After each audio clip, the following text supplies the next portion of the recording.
absolutely awesome, and what a surprise for everybody here, drivers included, to see James Hinchcliffe. Well, we're going to get a word with Ryan Briscoe here, see what he's got to say. He's filling in for James. Hey, Ryan, can you hear me down there? It's Paul Tracy up in the booth. Yep, I got you. Well, you're the guy who's been tapped to fill in for James. You've been all over the world the last couple weeks here. You've been to Indy, you've been to Le Mans, you're back to Texas, you're leaving for Le Mans. You got any words for James and how you're going to do tonight? Pretty cool to see him on the big screen, and good to hear his voice. Not sure we can do much in the action department, but I'll be certainly trying to take this number 5 car to the front tonight. Do him proud. Sure it's not going to be long till he's back in this car, so just wish him well, and it's great to be a part of the team here. All right, good luck, buddy. Thanks, guys. Well, James so certainly pulling for Ryan Briscoe tonight, and we would all love to pray for him. Make sure that James Hinchcliffe gets a speedy recovery. But one guy you can't count out is Hinchcliffe's former teammate, Marco Andretti. No guy's been more consistent on the series this year than Marco Andretti. In fact, only one driver has completed every lap this season, and it's the man who pilots that 27 car. And in fact, he has a knack for these big ovals as well. Remember this race last year? Marco started 19th. He was running 3rd within 10 laps. Eventually, he had an engine failure. He told me moments ago, I've been waiting a year for this evening. Our car is outstanding. Watch out for that yellow number 27 car this evening, Brian. Honda-powered, and you too can join the Indycar fray in a Honda-powered Indycar. That one right there, the 2-seater. Don't miss a chance to get in on Honda's fastest seat in sports sweepstakes by entering shophonda.com. Tonight's lucky winner, Rich Morris from Manaway, Ohio. Remember, log on to shophonda.com. Rich, can you hear me? Brian Till in the booth. I got you loud and clear. Little better than a Saturday evening in Ohio right now? Oh, this is amazing. I wouldn't want to be anywhere else. Are they going to be able to get you out of the car when the green flag drops, or are you guys going to stay out on the track and do a little battle? Oh, I'm all about giving it a go. Let's stay out here. Have fun, Rich. Have fun. Thank you. I am. Remember, shophonda.com will get you a ride as well. Take a look at the Mother's Polish starting grid. Will Power on the pole, 3rd consecutive year here at Texas Motor Speedway. And a couple of guys in Hondas that could be a threat as well. Really interesting to see how things play out with the 26 and the 15, Munoz and Rahal. That's the top 3 rows. You'll look a little bit further back in the pack. There's stories to be told. Scott Dixon has won here before. And he can win again tonight. Tony Kanaan is a phenomenal racer on the high banks. As we see the next group of guys, Ed Carpenter, look for him. He had struggled in practice, but he's always fast in the race. Sebastian Bourdais always seems to have problems here at Texas Motor Speedway as well. Ryan Briscoe in the 5. We talked about that, and look at former champion and Indy 500 winner Ryan Hunter-Reay back in 11th. Have some great onboards for you. Ryan Briscoe right there in the Lucas Oil onboard. A little bit further up the grid will be Charlie Kimball in the Levemere onboard. The number 83 Kimball having a great season so far, really improving with his driving. Tony Kanaan was spectacular in practice, didn't get the lap that he wanted in qualifying in the NTT Data Indycar, but look for him to move forward. And then Scott Dixon, new colors, Energizer colors in the Verizon onboard, the black and green, but the number 9, very familiar. Graham Rahal in the Steak and Shake onboard. You can ride with number 15 all night long and maybe get a little bit hungry as well. I certainly know that Graham is hungry for a good result here. And then Juan Pablo Montoya, remember, in the Verizon onboard, you can run all night long with Juan Pablo Montoya getting ready for the green. It is about to get wild in Texas. 2x2 coming through the high banks, 24 degrees of banking as they roll through into the tri-oval to look for the green. And the flag has been waved off. The yellow flag is out. Safety vehicle heading back out onto the racetrack.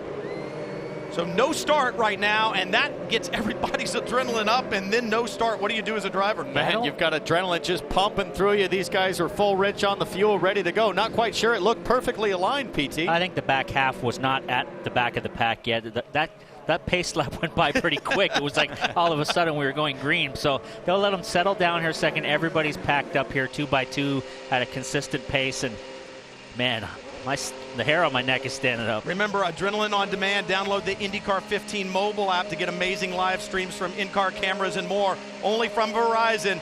and you can ride tonight with Juan Pablo Montoya, your championship leader. They are much better packed up. Back of the field, a little bit ragged still, but looking much better as the front row heads back down. Will Power alongside Juan Pablo Montoya. That's the championship 1 and 2, and the green flag waves at Texas Motor Speedway. Look at Rahal. He made a jump. He's cutting down on top of Juan Pablo Montoya, and Munoz goes to the high side. And looking further back, Scott Dixon 3 wide up top, looking to charge to the front early. Look at Montoya coming down low. 3 and 4 wide down the back straightaway into turns 3 and 4, and this is where people will begin to probe a little bit. Can I run high? Can I run low? And what is the air going to be like? No one's running a pack like this. Well, for those guys out front, that's Will Power and Pagenaud. We know they're fully trimmed out. They do not want to see dirty air, especially early on when the temperatures are high. And look at Tony Kanaan. Yeah, look at Kanaan, Dixon, all those guys. Man, this is tight racing, tight quarters. The leaders are on low downforce. The guys that are swarming them right now are on high downforce. This is going to be the key tonight. Right now, Simon Pagenaud in the red and white number 22 alongside the blue and white number 3 of Helio Castroneves. That is second and third on the racetrack. Then the green and white of Carlos Munoz running in fourth, but he is now coming under attack by Graham Rahal in the red number 15 down low. And up front, if you look at Castroneves right there, you can see on the right rear wheel pod, he's running a single winglet as we're on board with Graham Rahal, and Tony Kanaan's working hard on the high side. You can see just how bumpy it is with that bodywork flapping around. Look at that back bumper on Kanaan's car. You can just see it moving up and down with the bumps on the track as he chops down in front of Graham Rahal, takes the air, and you see Rahal slide up right in front of that other car. That's what you have to be so careful of here, Paul. You've done it so many times before. You think you're good, and all of a sudden the guy comes down in front of you. The car washes well up the track, and the guys on the high side have to watch out as well. Yeah, the thing you got to watch here, if you take a big slide, it upsets the car, and then all of a sudden you overheat the tires, and then you start sliding backwards. And look at these guys. And we're only 6 laps in. I can already see that tire degradation we talked about. It's coming into effect. Every single corner is putting excessive wear on the tires, and the lap times will start to drop. Yeah, just that one chop, and Graham Rahal has fallen back and lost the draft of this lead pack. So impressed right now with Carlos Munoz, who runs in third. Honda Power in the green and white number 26. He's been quick throughout practice, quick in qualifying, and having a battle right now with Castroneves in the blue and white 3. And it was pretty neat to see Will Power leave his teammate Simon Pagenaud. A little bit of clean air down low. He could have done the chop there in 2, but he kept it clean. Let's see what happens here. Pagenaud to the front. I'll tell you what, Kanaan's hungry. He's looking high, he's looking low. Pagenaud underneath, Will Power. Castroneves underneath Kanaan. Kanaan coming on the high side.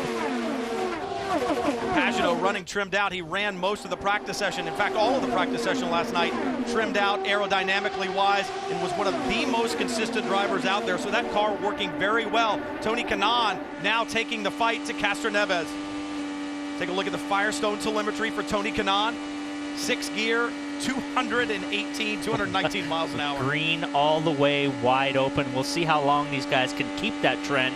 I think the guys with the downforce want to be able to stay wide open. I don't think Townsend running a light downforce. I think as we get into more laps, you're going to see those guys have to check the throttle back. Yeah, it hasn't hurt Kanaan so far, but we're in lap 10 right now of a stint. We think a stint is about 50 laps. You get into that high 30s, late 40s on the tires, you're going to be hanging on. And as these two guys run side by side and the 2 leaders in front run single file, that's allowing them to get away a little bit. So you want to get back in line here and try to catch up to Pagenaud, who's kind of pulling away now from Power.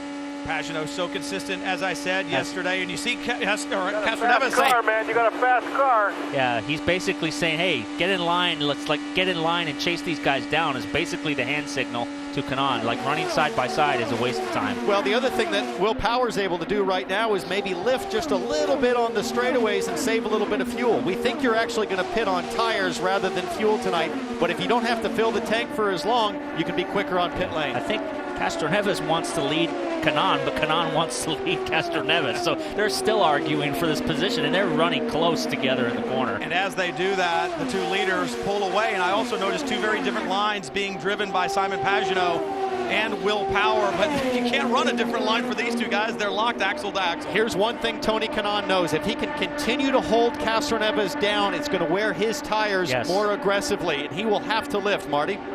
Well, Townsend, this is playing out exactly like both Simon Pagenaud and Will Power wanted. They both told me that before the race, they wanted to get as far away as they could. Remember, they have that no downforce. They're trying to pull away from that pack because later on, with that little downforce, that's where you pay the penalty.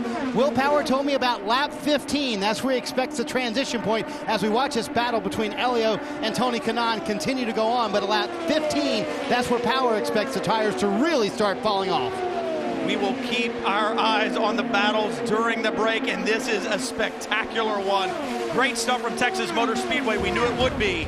You're watching NBCSN's coverage of IndyCar, brought to you by Firestone. Whatever you drive, drive a Firestone. We'll be back to more from Texas Motor Speedway.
What's the speed limit at Texas Motor Speedway? Well, there are no limits because it's in No Limits, Texas, and it was established in 1997, just like the Motor Speedway. And remember, you can watch tonight's IndyCar race online at NBCSports.com and on mobile and tablets with NBC Sports Live Extra.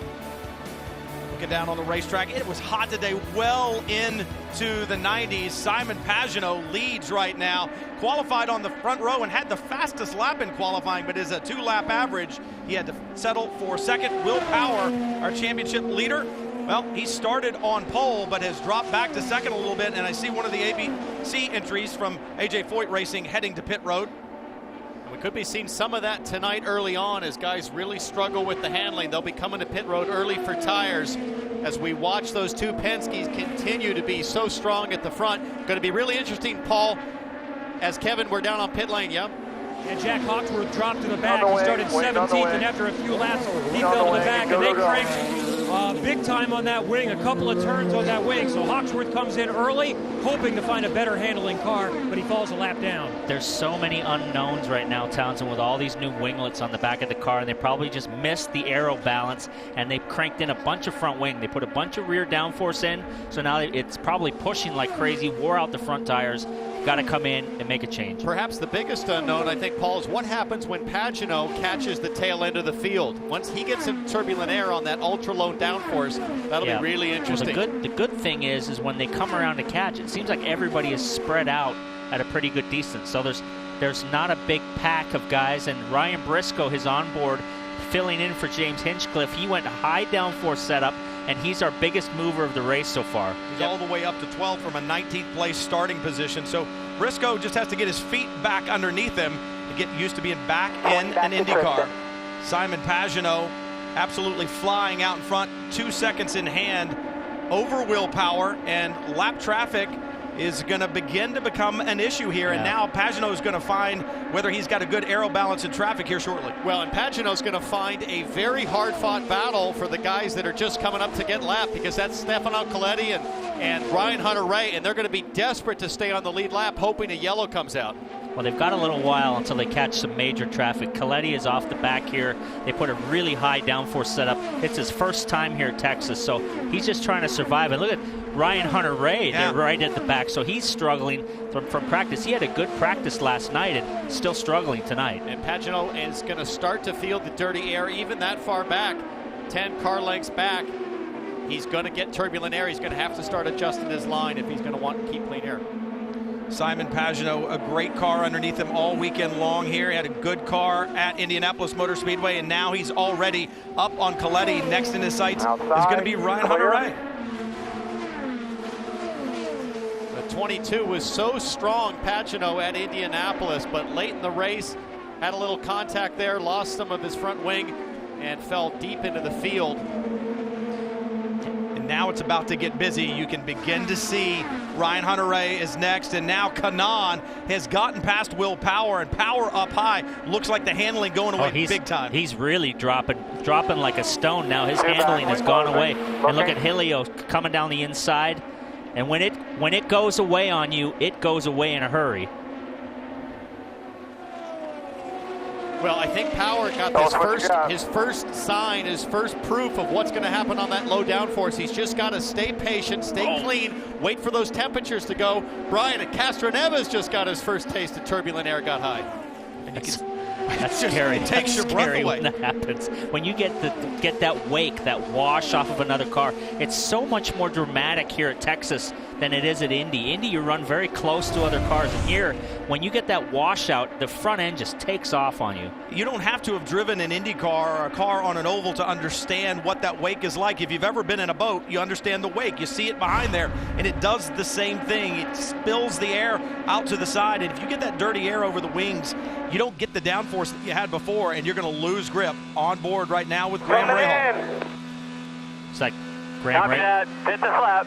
That was a desperate coming in. Yeah, he looks like he's not handled, but guys are coming for tires now. Kevin? Front wing out. A little bit early for Ed Carpenter. Before the race said he was really debating on what the downforce level will be. He said we decided to go and go max downforce. They still put a little more front wing in. Carpenter back out after an early pit stop. And I'm really surprised as Graham Rahal hits pit road how different Ed Carpenter is year over year. The full turn. Graham Rahal coming down pit road. He said the car wasn't that bad in the middle of the run, but it fell off a lot at the end of the run. They're going to make a wing adjustment. They also make an air adjustment. He was one of the few cars that was a little bit too loose, actually a little too tight. They put a full turn of wing in the car. So down and away and back on track, and he'll have to get back up to speed. You lose that lap right now by pitting under green. Way short of 50 lap full stint. 30 to 34 laps guys are coming. And Pagenaud still out front, comfortable, now in some heavy traffic. And now is when you're going to find if you have that balance. But I was so impressed with Simon Pagenaud last night. The car was consistent. He ran long laps, and it seems to be consistent for him yet again. Simon Pagenaud looking for victory lane, but he has a long, long way to go from here at Texas Motor Speedway.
Strategy already playing out here at the Firestone 600. A lot of cars coming to pit road in the very near past.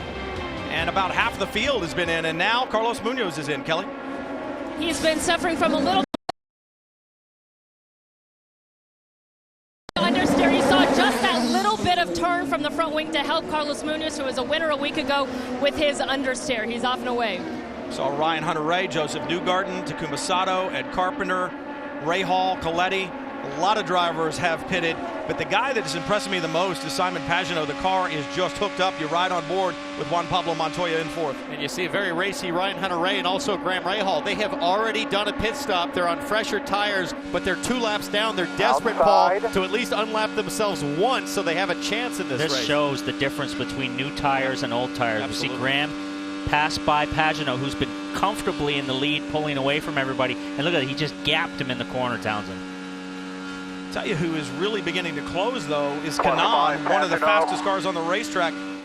Pagenaud had a considerable lead earlier, and it's now down to less than a second as Tony Kanaan flying, and you would expect to see that later in the stint with the downforce that he has. You would think, but we see Scott Dixon hit pit lane a little earlier than I'm sure he wanted, but he must be hanging on to that Energizer car. Marty? 45 laps. Yes, and I think everybody's hanging on to their car right now. Scott Dixon included in that group. Marco Andretti also on pit road. Dixon's going to get 4 tires, a very slight front wing adjustment. Took a while to get the car up on the air jack. As we said, Marco Andretti on pit road. They go half a turn down on the front wing, so a little too tight for Scott Dixon out on the racetrack. These Penske cars trying to stretch it another 3 to 4 laps. Will Power coming down pit road right now, though. Here's Power on pit road. He said he had a moment, quote, was on the radio, and that's why Tony Kanaan was able to get around him. Only air pressure adjustments for Will Power, and they have a problem waiting for a while before he leaves pit road. Power told me what he needed to do was stay in the top 5 through these first stints. So far, he's done that. You see his teammate, Juan Pablo Montoya, coming down pit road. Montoya struggling with the car just a little bit more than Power was. He said it had a little bit of understeer. They're going to put a half turn of front wing in. The Penske guys go to work. Air pressure adjustment on all 4 tires as well. There's that turn of wing and the battle for the lead on the right-hand side, Brian. Look at that. It's Scott Dixon who goes past. That was not for the lead as Simon Pagenaud drops down to make his pit stop now. Interesting to see some of these drivers able to go into the 40s. 45 laps for Bourdais, Montoya, and other drivers well into the 30s. So just gives you an idea of how quickly some of the tires are going away. Kanaan was so much faster than Pagenaud on the warm-up lane. He caught him by about 40 car lengths down to 1. And if he has a good stop here, he might get the lead on here on this pit stop. And Tony Kanaan was flying there even at the end of that stint. They were telling him on the radio, you've got a faster car even than the leader, go after him. He's not asking for any changes. Tony Kanaan is out. Unbelievable stop for Simon Pagenaud and his team. You see him exiting there on the bottom left-hand side of your screen. He wanted no changes to his car. You see Helio Castroneves also hitting pit road. His car a little bit too much understeer as well. They made a very small wing adjustment and air pressure adjustment for Helio Castroneves. Charlie Kimball on pit road leaving right now. 47 laps for Kimball, Castroneves, Kanaan, and Pagenaud on that first run. And Kanaan, with that additional downforce, really seems to have the car in the later going. You said it would happen. Your graph said that. But it's not just downforce on the apron. It is experience as well. Tony Kanaan, the most seasoned guy on the ovals, along with Castroneves. That's what it takes to have the knowledge to know you can push it that much here at Texas. Talk about experience. Whoa! Least experienced drivers you see. Inside, clear. Joseph Newgarden chasing the car up the track, just hung on to it. He gets in there right behind Sage Karam, and you get into that dirty air. I was talking about experience or the lack thereof. Sage Karam in the number 8 does not have much experience at all in the IndyCar series. You see Newgarden in the black and gold 67, the middle car behind the blue and white of Sage Karam, and he gets there to the turn, and the car just goes away. It went a little loose. It wiggled in the rear on entry, and then he chased it up the hill. Marco just slid down below the inside of him. Joseph Newgarden driving for Ed Carpenter Racing. They cannot afford to crash another car on an oval. They had 3 big wrecks at Indy, 2 big ones at Detroit. And Joseph Newgarden, fast hands to save the day. That's some close quarter racing right there. 3 wide down the back straightaway. Charlie Kimball down on the inside in the blue and turquoise 83. Kimball having a very, very solid year, and he's been solid here this weekend. You know, Charlie is so polite outside of the car, but the guy is like an animal inside the car. At the end of the Indy 500, he put a move on his teammate. It's the top guy for the Ganassi team at the Indy 500 and was really solid. So look at him making moves. Sage Karam in the 8, just in front. We talk about his lack of experience, actually put on probation after Detroit by the IndyCar officials because of contact. And he cannot afford to crash any more cars or get in any trouble. So he's really on thin ice right now. The guy's got all the talent in the world, but he's treading on thin ice. But I think the team has done a smart thing. Obviously, Dario Franchitti there with the program, helping him out. They've put downforce in that car, so it's stable for him throughout a stint. He just needs to go out and focus on doing a good job around the high side right now. He was very good in the Indy Lights cars on oval, so this should be one of his strengths. And what a difference a year makes. That was Charlie Kimball just rocketing past Ed Carpenter, who was the car to beat last year, took the win and was so good in traffic. And we're watching Marco Andretti now work Sage Karam on the low line, and this could be a good night for Marco. He's fallen back a little bit, currently in 12th, but as temperatures come down, watch for that yellow Snapple car to be very quick at the finish. Heard the radio at the start. He had a big understeer, a little bit too much rear downforce. They put a bunch of front wing in the car, and now he's starting to come back forward again, but he's got to clear this guy Sage Karam and get off that low line and open up the track a little bit. Well, now he's going to get the dirty air from Ed Carpenter just in front, and what is Carpenter going to do? That's really going to dictate what happens behind him. Carpenter with kind of a mid-line into the corner. And that mid-line is going to be okay for Marco as long as Ed doesn't come all the way down to the white line. And I think he got a little bit of that dirty air because Marco had to lift big as Sage Karam now powers to the high side.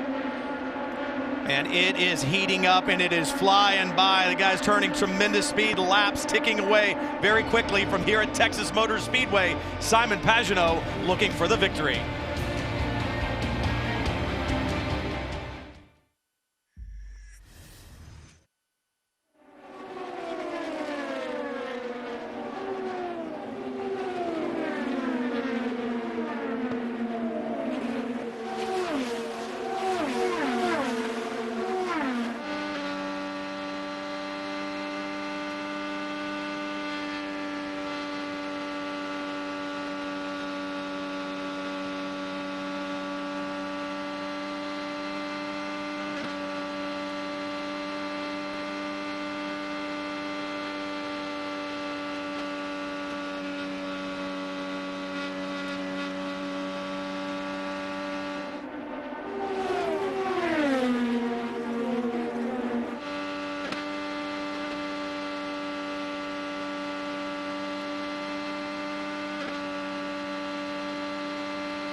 The Stanley Cup final continues Monday on NBCSN. Steven Stamkos and the Lightning take on Jonathan Toews and the Blackhawks in Game 3. Lightning, Blackhawks coverage begins Monday, 6:30 Eastern on NBCSN.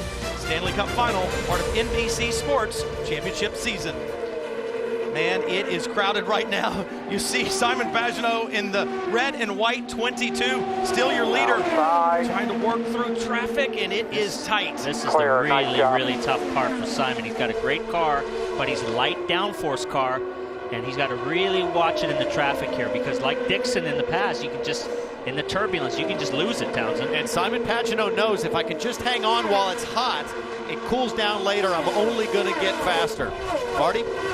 Guys, we talked about how well he ran in the Indianapolis 500, and he's still upset with himself. He'll admit it, for running into Scott Dixon and really costing his team a shot at the win in the Indianapolis 500. I asked him how he thought about that race. He said, you know, actually, I was proud of the way we performed, but I'm mad at myself. It motivated me for Texas. He said, I could not wait to get back here. This is a guy who had not run ovals in his life until a couple of years ago. Could not wait to get to Texas because I knew we would have a shot to win the race, clearly showing it right now. Marty, I can vividly remember walking this track and explaining how to oval race to Simon Pagenaud.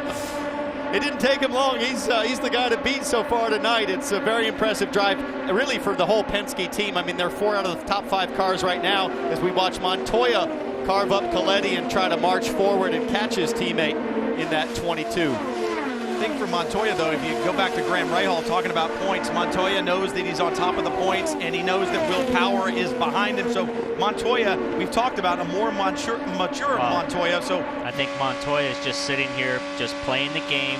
He's done this a bunch of times before. You know, he's waiting until we get down to the end.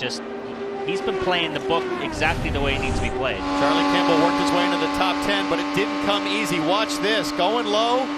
And whoa! I don't think Graham Rahal had any ideas. Carpenter's already on pit lane again. Jack Hawksworth has been back into pit as well, and you see Carpenter for another stop. Graham now in. He was complaining how loose the car was. Just off to the rear.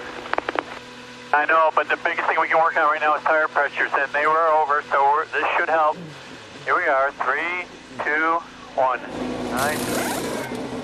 And guys, pitting very early here for Graham Rahal, who's on this early schedule. He pitted on lap 33 before, so only lasted 33 more laps this time as well. He said, I know we're going to take that wing out that we put in last time, but we have got to fix the rear of this race car, as Tony Kanaan has now passed Simon Pagenaud. And we talked about the extra downforce on Kanaan. Maybe in traffic it's paying off. It looked like they took a half a turn of front wing out of Graham's car and lowered the rear pressures. They said they overshot on the rear pressures, and that's not a great feeling. It makes the car really loose and want to slide around in the rear. But, you know, they got to be careful. This thing stays green. These guys are going to have to make 2 extra pit stops. This is how Tony Kanaan came up on your leader. Pagenaud had to check up coming out of 4, and Kanaan, like a freight train, just blows by on the high side. Motors by. We talked in qualifying yesterday that a loose car is a fast car, but only for a lap or two. You don't want to hold on to a loose car around this racetrack for a stint. It's like Townsend and I had an argument in our pre-race meeting. He said, oh man, I take all the downforce off and go for it. I said, no way, man. I think you got to have a consistent, smooth car that you can race. And look at Kanaan. He's racing now. He's in the traffic, and he just blew by Pagenaud. But it's still hot. The sun is just going down, Mr. Conservative. Come on. You wait till the gunslingers get into cold temperatures. Ride on board with Tony Kanaan. Look at the Firestone telemetry. Still got that throttle buried, and that's what you want to do. You want to keep that thing buried in traffic, clean air. He's got some clean running now, and checks the throttle just a little bit in the middle of the corner. That's the 41 up there. He's been struggling. Keep an eye on him. Now, we talk about all the traffic and everything, and the voice you just heard was from a crew member, or more I'm likely... a little loose on the exit, bud. A little loose on the exit, Kanaan says. Talking about spotters, they are absolutely critical around here, are they not? They are. I'm laughing. Kanaan couldn't even finish his thought. He was going for a bar adjustment as we see Newgarden on pit lane. An impressive save a moment ago for Joseph Newgarden in the car. Just way too loose on that last run for Newgarden. So they took that wing adjustment out that he did earlier, and also air pressure adjustment for Newgarden. And this is one of the toughest pit lanes to get on and off. There's big bumps on the coming out of the pits here. You got to blend out at the brake here at the dotted lines as he comes back up on track. Straight up into the high line, which some of the drivers don't like, but obviously he knew it was clear behind him. You know, we talked about Montoya biding his time, and you don't see a lot of similarities between a NASCAR stock car and an IndyCar, but I think it's the mindset maybe that Montoya learned in running these long distance races. It's not over if my car's not working well in the beginning. I've got time. And you look at how patient and how hard he worked with his team in Indianapolis to make the changes and get the car right for the finish. And it's that kind of experience that led to his second Indy 500 win, and certainly a sensational drive. Back on board here with Ryan Briscoe. We talked about him moving through the field. He's hanging on to the lead lap. The leader is just behind him, Kanaan, and he's doing everything he can to stay up there. And I am totally amazed that there hasn't been a yellow, and this might be a yellow with these guys wheel to wheel here. But, you know, we've gone 75 laps now, no yellows. So, you know, at some point there's going to be yellow, and that's when guys are really going to make some changes to their cars. And it could be a situation like that when you've got Charlie Kimball trying to pin down Tristan Vautier. And Vautier is going to do everything he can to hang on to it. And at some point you run out of road, you got to work up the track. Now Briscoe's turn to go around the high side of Vautier. Vautier with a great finish, a fourth-place finish at Detroit, but Detroit is a far, far cry from Texas Motor Speedway. 24-degree banking. Clear. It was a really impressive start to this race for Tristan Vautier, who didn't race here last year and has only one full season of experience. He picked up 5 spots early, but then started dropping back. He went the longest on the first stint to lap 55, but he said he almost crashed coming into the pits, and now he's lost the weight jacker. So Vautier sounds like he's just trying to hang on now. So adjustments kind of going out the window for Tristan Vautier. He's got a car that he needs to hold on to. It's Kanaan who's holding on to the lead right now. Can he find his first victory of the 2015 season?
Tony Kanaan 6.5 seconds out in front now from Texas Motor Speedway, the Firestone 600. He is a man on a move. He's improved 7 positions from the start. You see Elio Castroneves in the blue and white number 3 trying to work his way to the front, being shown in 3rd right now as he slips past Juan Pablo Montoya.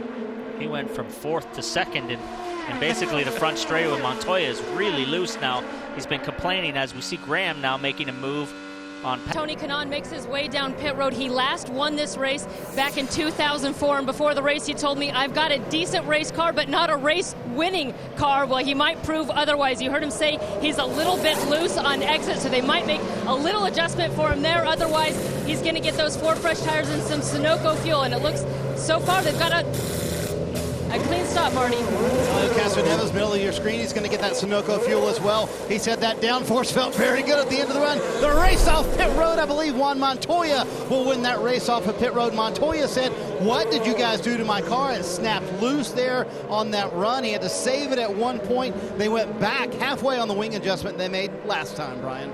Well, it looked like Castroneves and Montoya both leapfrogged, and a problem for Simon Pagenaud. Well, I don't think it was a problem for him. I think they made a lot of changes to the car because he had a whole lap to make some changes. So I don't think he really was in a hurry. I think he was making some changes. Take an opportunity to get it done there when they're under caution instead of a green flag stop. That might be great strategy for Simon Pagenaud and his Penske crew. Take a look at him coming across the line at pit out. We'll be back to more from Texas Motor Speedway in Fort Worth.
Formula One in action yet again this weekend, this time in Montreal. Lewis Hamilton trying to put an end to the win streak for teammate Nico Rosberg.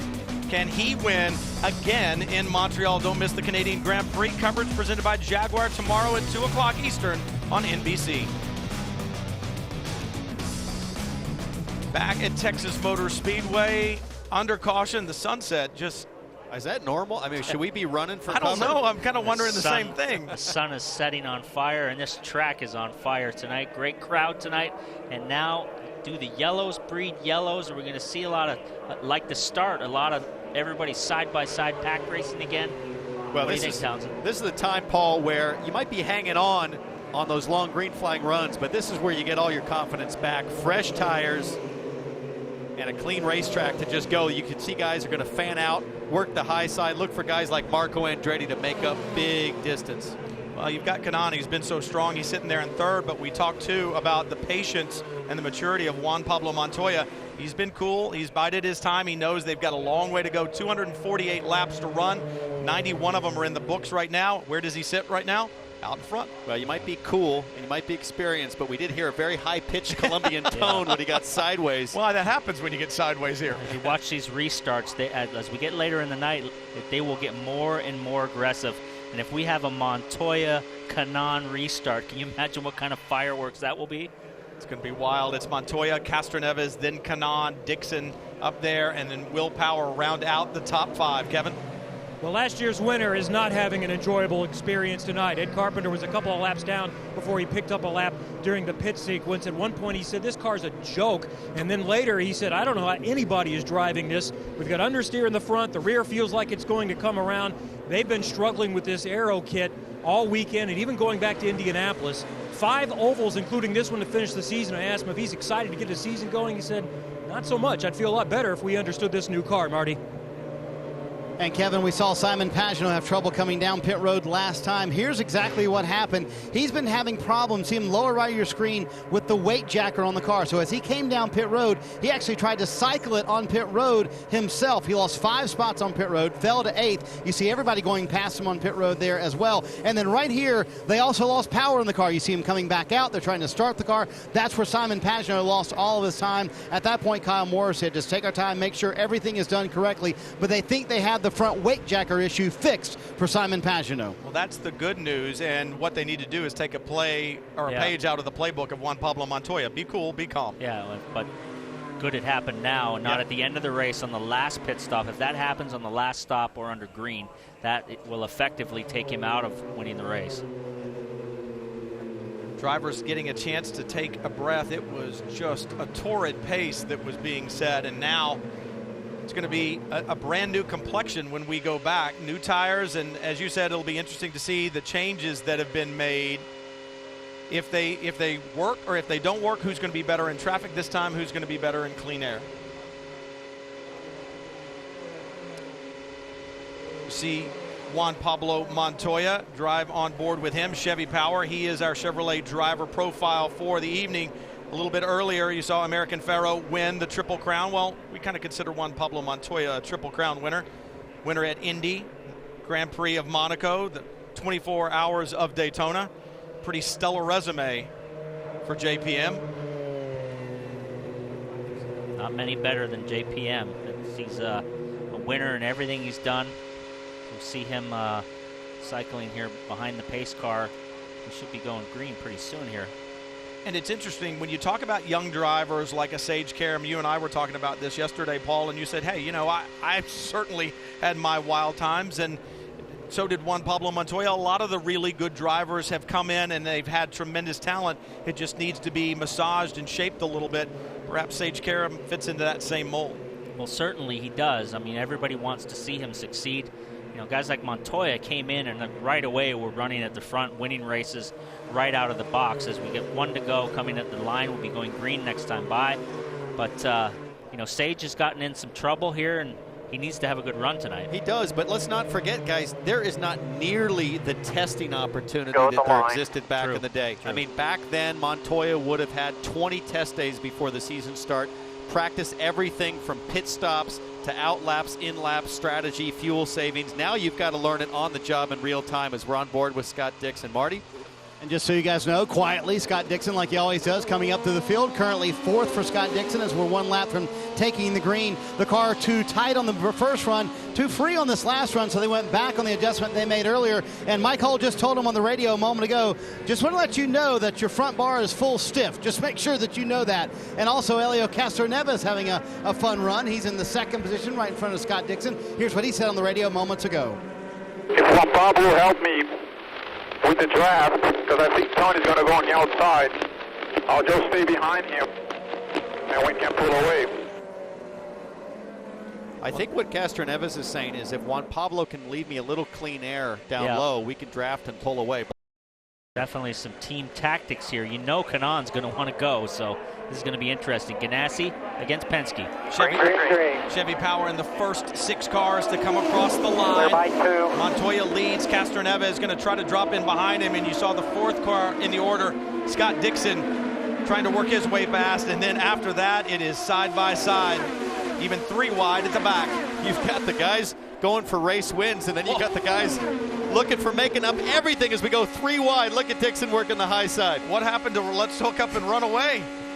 Well, rocketed right around the inside of him. But Montoya was in the lead in clean air and just shot way up the track. That's that light downforce. Now that he's in traffic, now he's struggling. Now take a look. Scott Dixon just in front. Then you see the 2 Penske cars. They slide high. And Kanon says, thank you very much. I've got some downforce. I'll go low. That was weird.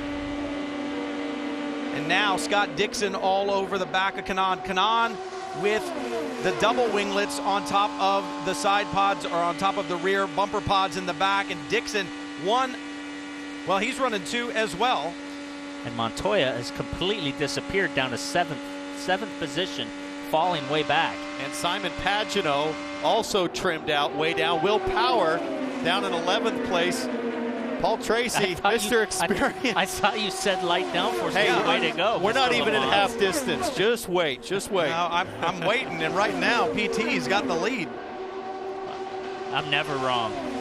I'm never wrong, my man. Oh, wow. All right, so it's getting deep here in the booth, but it's getting deep competition-wise on the track because Scott Dixon all over the rear wing of Kanaan. This is good stuff right here. These two guys, teammates, they're not going to do anything to jeopardize each other like you and I would. And Power or me and you would for sure. But I think these two right now are going to sit here and run and try to stretch out on their competition. And it was interesting, last night, Scott Dixon ran in the practice session with one of the rear fender wings. And tonight he's running with both of them.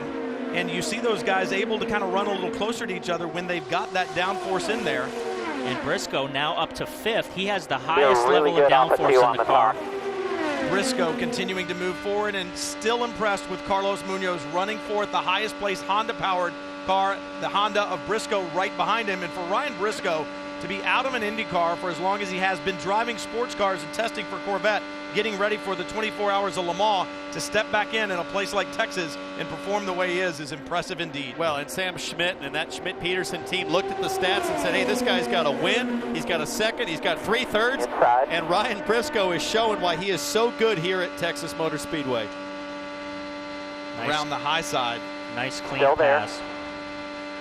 Comes.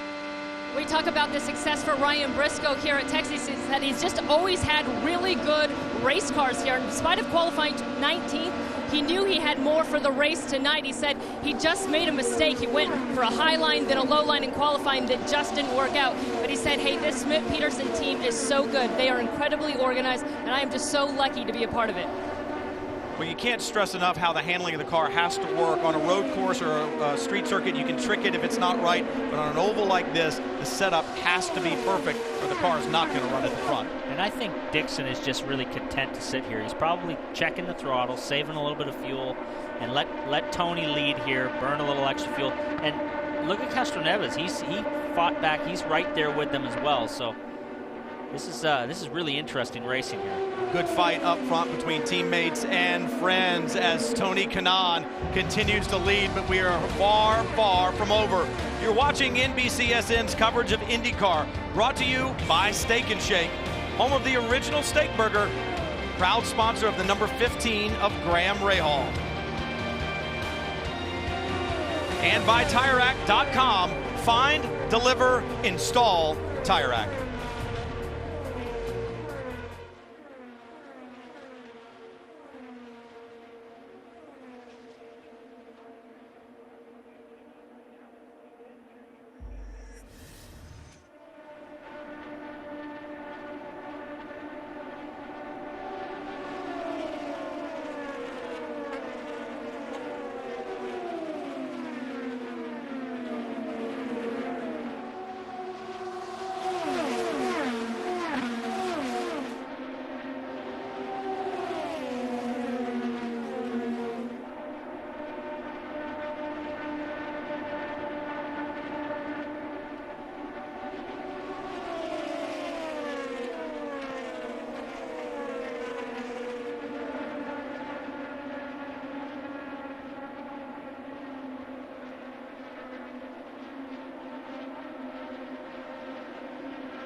just as we left it. Tony Kanaan leading over Scott Dixon, but that may change very, very soon as Dixon looks to the high side in the Firestone 600. Nothing doing there. You know, interesting, Kanaan had only led 30 laps coming in to this weekend all season long, and that number has been surpassed already. 38 in the books right now for Kanaan leading. And it certainly looks right now that the sun has gone down, the consistency of all the cars, the lap times have kind of settled down a little bit, guys. The handle's not going away as quickly, and everything's kind of just settled down a little bit.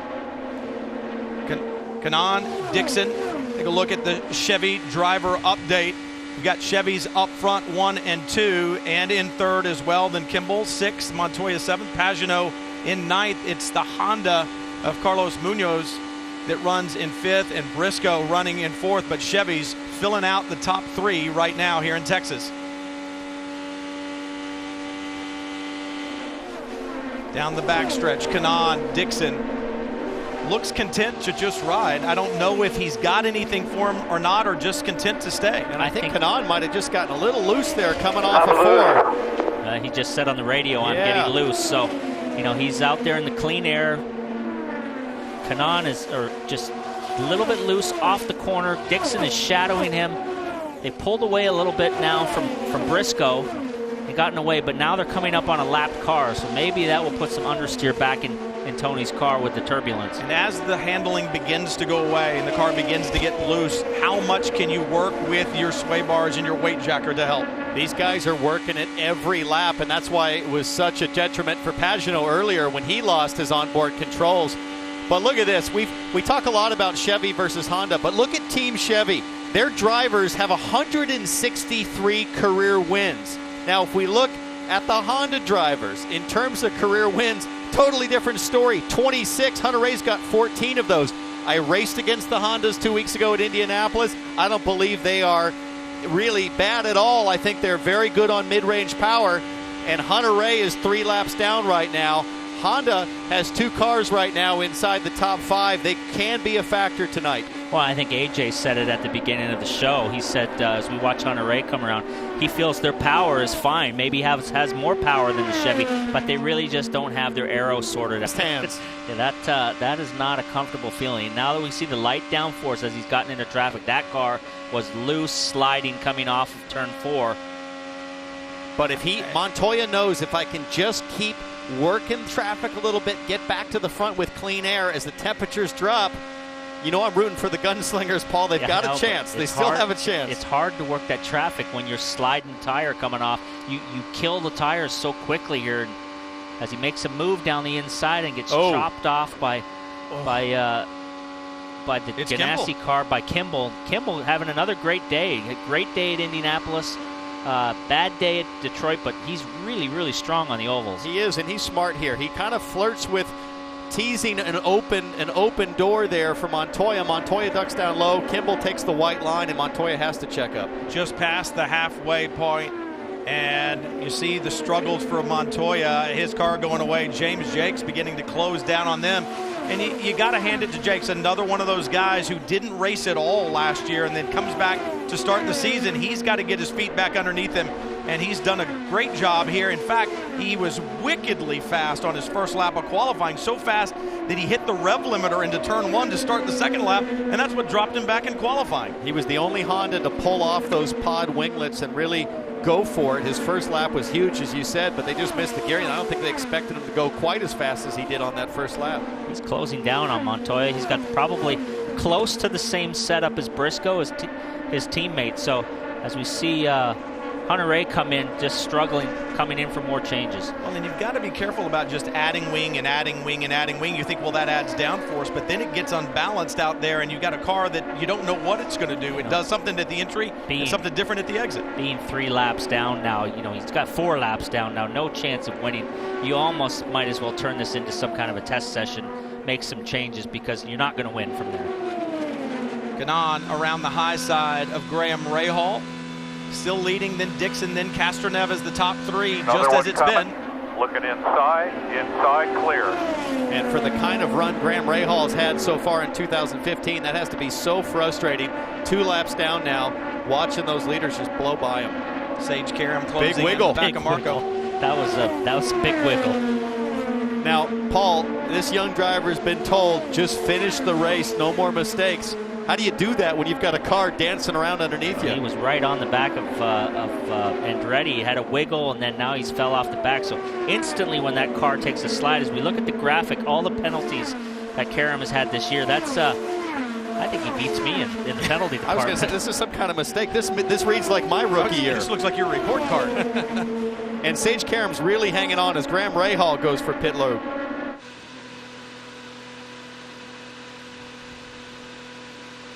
Graham headed down pit lane, and sometimes when your car's not handling, this is the most comfortable